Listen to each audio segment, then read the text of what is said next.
दिल न लगाना दिल न लगाना दिल न लगाना दिल दिल दिल न लगाना दिल न लगाना दिल न लगाना दिल बड़ा बेदर्द ज़माना बड़ा बेदर्द ज़माना बड़ा बेदर्द ज़माना बड़ा बेदर्द ज़माना। एक किस्सा तुम्हें ममता का सुनाता हूँ आज। एक औरत थी मुकद्दर से गरीब मोहताज। एक औरत थी मुकद्दर से गरीब मोहताज। लेकिन नसीब एक लड़का था उसका मस्ताना। एक हंसी पे दिलो जान से था दीवाना। एक दिन कहने लगा बन के उससे फरियादी, बुरा न मानो मेरी जान रचा लो शादी। लड़की वो कहने लगी मुझको तुझसे प्यार नहीं, वो आगे जाएगा एक रोज एतबार नहीं। लड़का यूं कहने लगा दिल से दिल मिला देखो, भरोसा मुझ पे न हो तो गर आज़म। अल्लाहु अकबर अल्लाहु अकबर अल्लाहु अकबर ला इलाहा इल्लल्लाह वल्लाहु अकबर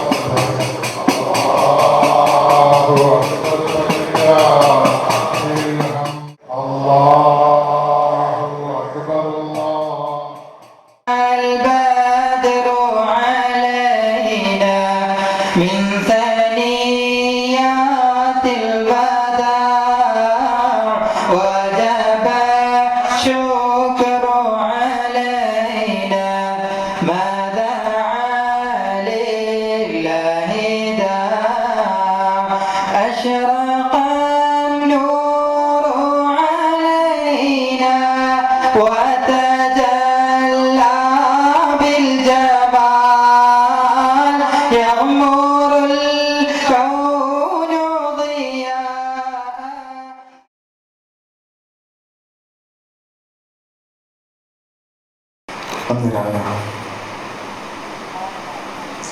നമ്മയെല്ലാം നാമാക്കിയ നമ്മയെല്ലാം ഒരു പരിപൂർണ മനുഷ്യനാക്കിയ കാലഘട്ടത്തിൻ്റെ കുത്തുബ് ബഹുമാനപ്പെട്ട ശ്രീ സുൽത്താൻ ഷാക്കാദിരി ചിസ്തി മഹാനവറുകൾ, മറ്റിവിടെ സ്റ്റേജിൽ ഭൂരിഷ്ഠരായ ബഹുമാനപ്പെട്ട ശ്രീ സയ്യിദ് അഹ്മദുൽ കബീർ റിഫായി ഖദ്ദസല്ലാഹു സിർറഹുൽ അസീസിൻ്റെ മക്കാഫിൻ്റെ ചീഫ് ട്രസ്റ്റിയും അവിടുത്തെ പള്ളിയിലെ ഇമാമുമായ ബഹുമാനപ്പെട്ട അഹമ്മദ് ഹസൂൻ റിഫായി മഹാനവറുകൾ, അതുപോലെ സുന്നി ഔഖാഫ് നസ്രയുടെ ഡയറക്ടർ മുഹമ്മദ് ഇമാദ്, അതുപോലെ ഇവിടെ സ്റ്റേജിൽ വിളിച്ചിട്ടുള്ള മറ്റു ഷെയ്ഖുനയുടെ ഖലീഫമാരെ, സർവശക്തനായ അല്ലാഹു സുബ്ഹാനഹു വ തആല നമ്മെ വല്ലാതെ അനുഗ്രഹിച്ചിട്ടുണ്ട്.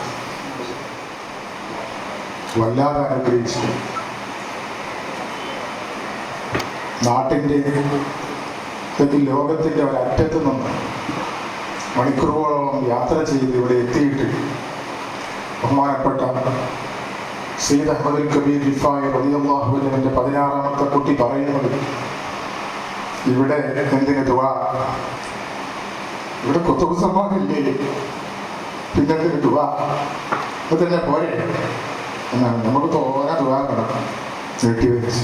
ചിലർക്ക് തോന്നിയില്ല അതെന്താണ് കുറച്ച് ദുആ. കൊടിമരത്തിൻ്റെ അടുത്ത് അങ്ങനെ തന്നെ ഇവിടെ എന്തിന് ദുആ, ഇവിടെ കുത്തുബ് സമാനില്ലേ, ലക്ഷക്കണക്കിന് ഔലിയാക്കളുടെ നേതാവല്ലേ. ആ കാര്യം പ്രഖ്യാപിക്കാൻ ഇനിയും നിങ്ങൾക്ക് മാനവറുകളെ മനസ്സിലായിട്ടില്ല. നമ്മൾ സാധാരണ പറയുന്ന സന്യാസം കുതുബുസ്സമാനെ നിങ്ങൾക്ക് മനസ്സിലായിട്ടില്ല, ഞങ്ങൾക്ക് മനസ്സിലായതൊന്ന് പ്രഖ്യാപിക്കണം. അത് ഞാൻ ഇപ്പോൾ പറയുന്നില്ല.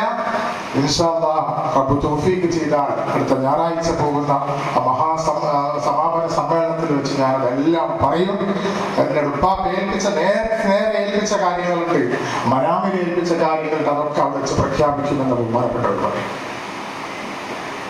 ഞാനെന്ത് പ്രസംഗിക്കാൻ? അല്ലാത്ത പുതിയ ആളുകൾക്ക് മനസ്സിലാക്കാൻ വേണ്ടി 2 വാക്ക് മാത്രം പറയാം. നാട്ടിൽ വിവിധ സംഘടനകളും പ്രസ്ഥാനങ്ങളുമുണ്ട്. ഇസ്ലാമിനെ സംബന്ധിച്ചിടത്തോളം അതൊരു സമാധാനത്തിന്റെ മാർഗമാണ്. ഇസ്ലാമിന്റെ വ്യക്തിയായ മുസ്ലിമിന്, ഇസ്ലാമിന് അതിന്റെ പ്രവർത്തനങ്ങളിലൊക്കെ സമാധാനം നിലനിൽക്കേണ്ടതായിട്ടുണ്ട്. ഇന്ന് ലോകത്ത് കാണാത്തത് സമാധാനമാണ്. ആ സമാധാനത്തെ ഇല്ലായ്മ വന്ന ആ അവസ്ഥയിൽ നിന്ന് പുനർജീവിപ്പിച്ചു കൊണ്ടുവരിക, ഇതൊരു ലക്ഷ്യത്തോടു കൂടി മാത്രം പ്രവർത്തിക്കുന്ന ഒരു മഹത്തായ പ്രസ്ഥാനം.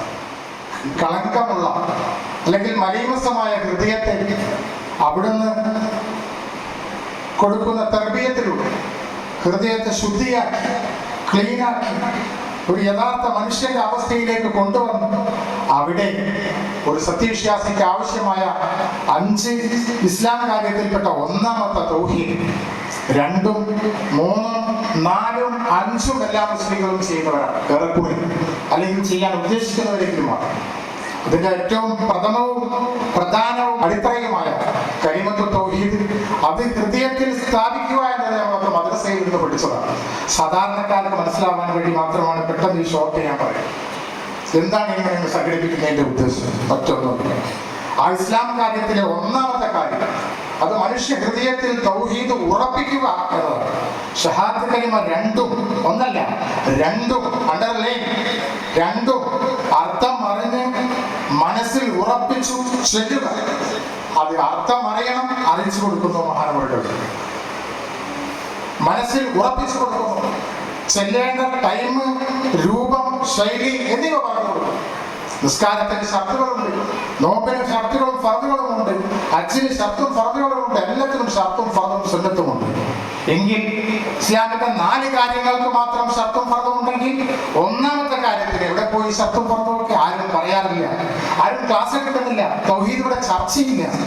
പകരം മഹാനവറുകൾ ചെയ്യുന്ന ഒന്നാമത്തെ കാര്യം എന്താണെന്നും അത് എത്രയാണെന്നും എങ്ങനെ അത് ചെയ്യണമെന്നും ഏത് രൂപത്തിൽ ഇതിന്റെ ഹൃദയത്തിൽ വെക്കണമെന്നും 24 മണിക്കൂറും ഒരു മനുഷ്യൻ ആരാധന നിരതനായി ജീവിക്കാവുന്ന ഒരവസ്ഥയിലേക്ക് മനുഷ്യനെ കൊണ്ടുവന്ന് അവനെ മോശപ്പെട്ട ദുഷ്പ്രവർത്തനങ്ങൾക്ക് മാറ്റി നിർത്തുകയാണ്.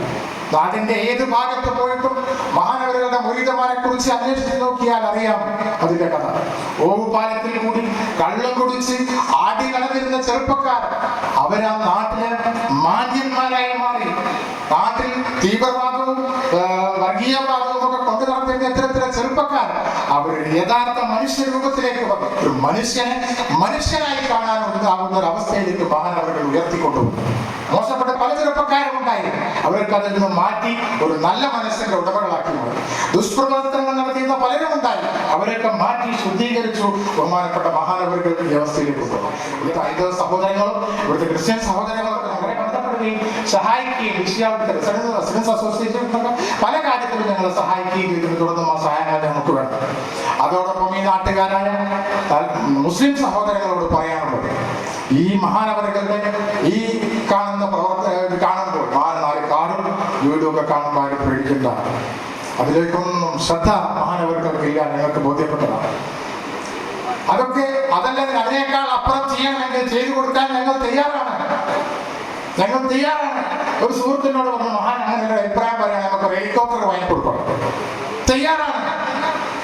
ഞങ്ങൾ ആവശ്യമായ ഞങ്ങൾക്ക് മുഴുവൻ മഹാനവറുകൾക്ക് കൊടുക്കാൻ തയ്യാറാണ്. എന്താ കാരണം എന്നറിയോ? അത് ഇവിടുന്ന് പാല് കുടിച്ചിട്ട് മാറിയതല്ല, വെള്ളം കുടിച്ചിട്ട് മാറ്റം വന്നതല്ല. പകരം ഞങ്ങളെ മനുഷ്യനാക്കിയതിനുള്ള പ്രതിഫലം, തൗഹീദിന്റെ വില, മഹാനവറുകൾ തരുന്ന തൗഹീദിന്റെ വില അത്രമാത്രമാണ്. ഈ ഇരിക്കുന്ന കുട്ടികളുടെ കൂട്ടത്തിൽ പല അത്ഭുതങ്ങളും കാണിച്ച കുട്ടികളുണ്ട്. അതൊക്കെ മഹാനവറുകൾ കൊടുക്കുന്ന അവിടുത്തെ കരത്തിന്റെ ആ ശക്തിയും അവിടുത്തെ ആ പാരമ്പര്യത്തിന്റെ ശക്തിയുമാണ്. അതുകൊണ്ട് ഈ നാട്ടിലെ സഹോദരന്മാരോട് പറയാനുള്ളത്, ഈ മഹത്തായ വഴിയെ നിങ്ങൾ കഴിയുമെങ്കിൽ പിന്തുണക്കുക. അവിടെ നിന്ന് കിട്ടുന്ന ഈ ചാൻസിൽ ഉപയോഗപ്പെടുത്താൻ എന്ന് പറഞ്ഞാൽ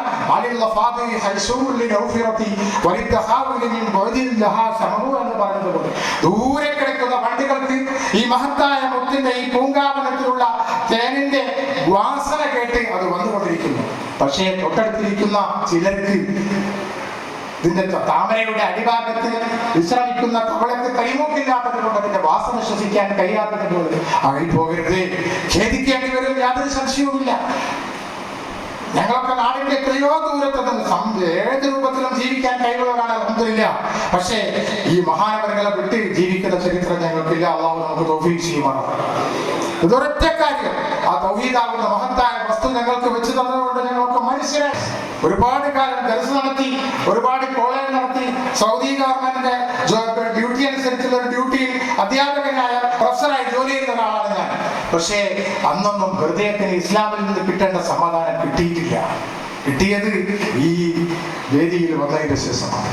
ഒരുപാട് ആളുകളെ നന്നാക്കാനുള്ള ശക്തി അതുവഴി മഹാനവറുകളിൽ എനിക്ക് കിട്ടി. എനിക്ക് എന്നല്ല, ഇവിടെയുള്ള ഉസ്താദുമാർക്കൊക്കെ കിട്ടി. അവരത് ലോകത്തിന്റെ വിവിധ ഭാഗങ്ങളിൽ പ്രകാശിപ്പിച്ചു കൊണ്ടേയിരിക്കുന്നു. അതാണ് ഈ മഹത്തായ വഴി എന്ന് മനസ്സിലാക്കാൻ ഷോർട്ടായി പറയാം. ബാക്കി എല്ലാ കാര്യങ്ങളും അതിന്റെ റൂൾ അനുസരിച്ച് ഉസ്താദുമാർ പറഞ്ഞു തരും. പത്രക്കാർക്കും മറ്റ് എല്ലാവർക്കും ഞാൻ പ്രത്യേകമായി നമ്മുടെ വേദിയിലേക്ക് സ്വാഗതം ചെയ്യുന്നു.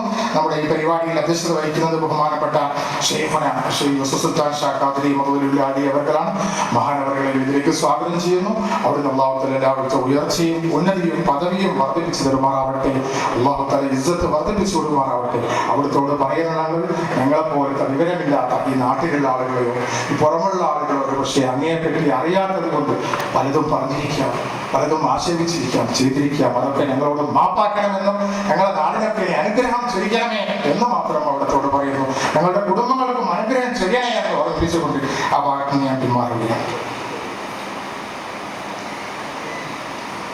وأرحب الشيخ السيد أحمد حسون الرفاعي رئيس الخادمين وإمام المسجد الشيخ السيد أحمد الكبير الرفاعي قدس الله سره إلى هذا المجلس ترحيبا حارا.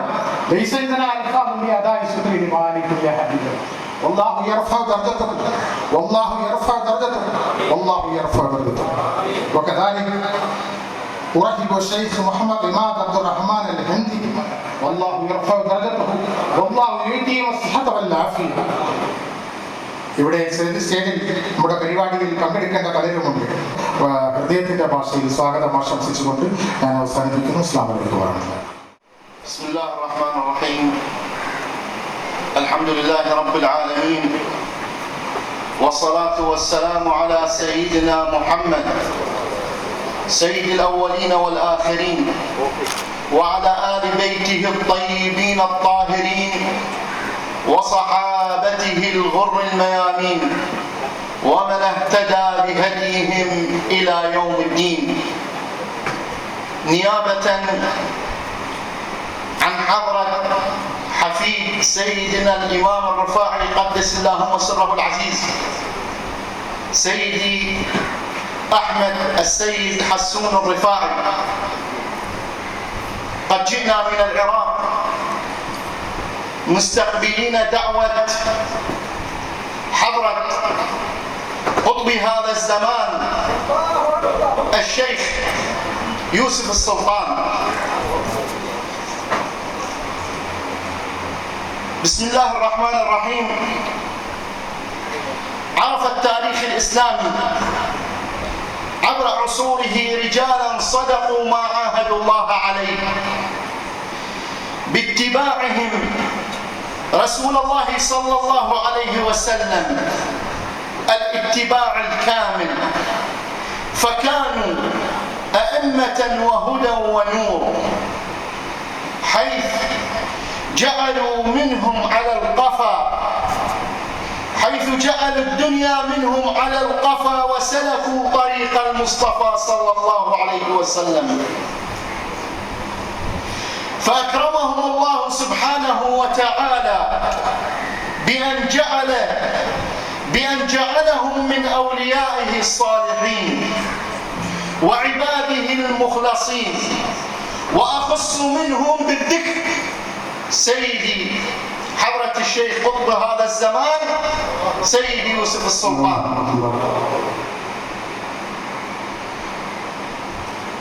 أريد أن أتكلم بصورة سريعة عن حياة سيدي أحمد الرفاعي قدس اللهم سره العزيز، حيث نحن أتينا من بلدته ومرقده الشريف.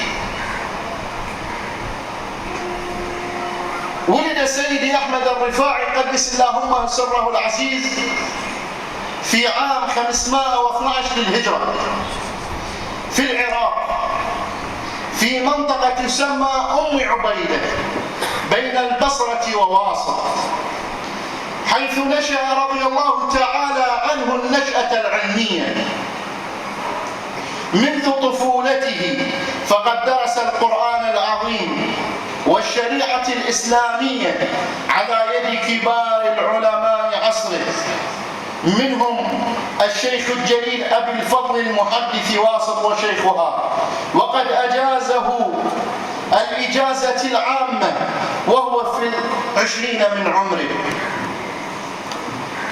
ودأب سيدي أحمد الرفاعي كغيره من العلماء العاملين في تعليم الناس أمور دينهم، وجد في الوعظ والإرشاد وعقد حلقات العلوم الشرعية، حتى كان نبراسا يستضيء به الناس فيما ينفعهم. وجاء في رسالة سواد العينين في مناقب أبي العلمين للإمام الرافعي رحمه الله، قال: أخبرني فقيه العالم الكبير بغية الصالحين قال: كنت في أم عبيدة زائرا عند السيد أحمد الرفاعي الكبير، وفي رواقه وحوله من الزائرين أكثر من 100,000 إنسان، منهم الملوك والعلماء والمشايخ.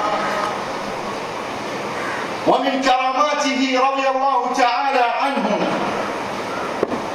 في عام 555 للهجرة ذهب سيدي أحمد الرفاعي رضي الله تعالى عنه إلى الحج، وعند الانتهاء من الحج ذهب لزيارة قبر سيدنا رسول الله صلى الله عليه وسلم. وعندما وصل رضي الله تعالى عنه قبر رسول الله صلى الله عليه وسلم قال: السلام عليك يا جدي يا رسول الله. فرد له السلام رسول الله صلى الله عليه وسلم وقال: وعليكم السلام ورحمة الله وبركاته يا ولدي.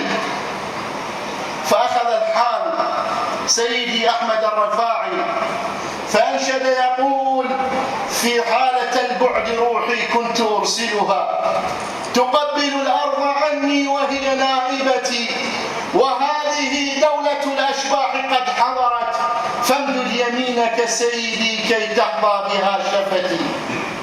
فمد له رسول الله صلى الله عليه وسلم يده الشريفة من قبره صلى الله عليه وسلم فقبلها أمام جمهور وفير من الحج والزوار. وهذه هي كرامة سيدي أحمد الرفاعي. وعندما بلغ في 66 من عمره انتقل إلى الرفيق الأعلى في اليوم الخميس 12 من جماد الأولى عام 578.